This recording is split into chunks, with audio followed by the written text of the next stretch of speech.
And please welcome our 10th and final storyteller, Mr. BrandonSpars.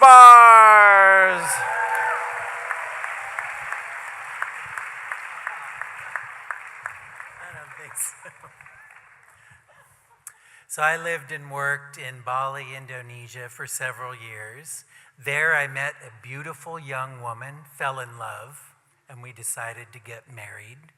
My expectations and hopes for the wedding were that it would be focused on us and our love for each other.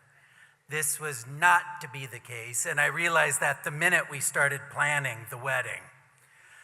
You see, Bali is a very conservative Hindu society, but my father-in-law, who is the most stubborn person I have ever met in my life, had defiantly converted to Catholicism years before I'd even met his daughter, and he demanded we had a Catholic wedding, something that had never before in the history of this small Hindu village occurred. And this turned our wedding into a battleground for two religions, the Catholicism of my cantankerous father-in-law and the Hinduism of all of his extended family, in particular his own mother.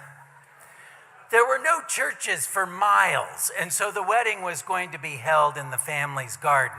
And on the day of the ceremony, as we filed in, there was this horrible screaming and yelling.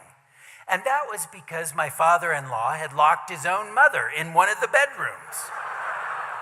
When she had refused to stop preparing Hindu offerings she considered necessary for any wedding, he swept them aside with a kick of his foot, and then he banned her.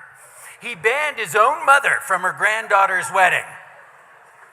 Well, my parents made the trip out from California to Bali. "What on earth is that?" my father asked, referring to the screaming and shouting. But my mother hissed, "Be quiet, Byron." They didn't know the first thing about Bali, what was part of the exotic culture, and what was simply a dysfunctional family dynamic.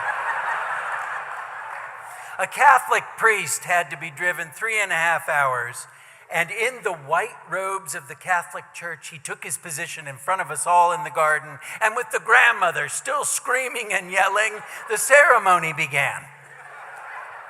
Now, at a certain point, the screaming and yelling stopped. But that was when I began to notice a rustling in the bushes next to me. And through a gap in the foliage, I caught sight of an eye staring back at me. It was the grandmother.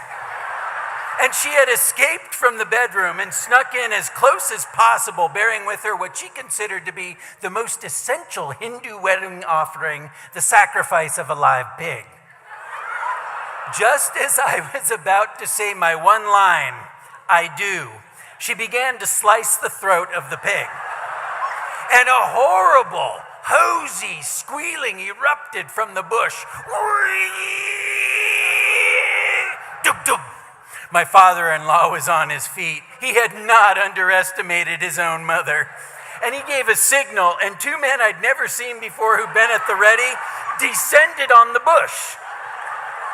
But all they succeeded in doing was let loose the hog, which rocketed out of the bush right at the Catholic priest, who struck dramatic poses of great terror as the animal shot past him, looking for some portal of escape, and finding none, began to run the perimeter of the garden, bleeding profusely from its throat. "What the hell is going on?" I heard my father demand. But my mother was quick. "Be quiet, Byron. You need to learn to be more open-minded." Now, I have never seen my father-in-law so angry. He was black with rage and trembling from his head to his toe. And when that animal passed in front of him, was the sound of the swoop of his mighty leg. And then pop, as his foot connected with the animal just below its rib cage. He tried to kick that thing out of the garden. But alas, it didn't go anywhere.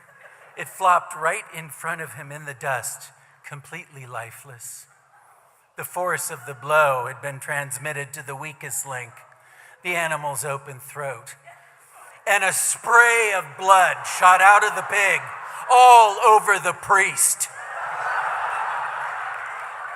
He looked at his hands and then the white robes of the Catholic Church, no longer white, and then threw open his arms and began to wail, "Oh!" And everyone rushed to try to comfort him. I looked down at my poor bride. She was trembling and on the verge of tears. Now, prior to the wedding, my father-in-law had instructed me not to kiss the bride, lest an unfavorable impression of Catholicism be given to the Hindu community. Well, now it was my turn to step into the fray. And I did it. The final thing that was not supposed to happen at this wedding. I folded her in my arms and I kissed her, a long, luscious, romantic kiss. And nobody noticed. Except for my mother. No, it had not been the wedding I had hoped for. But my mother clasped her hands together and, wiping away a little bit of hog blood, exclaimed, "That was the most beautiful wedding ceremony I've ever been to." Thank you.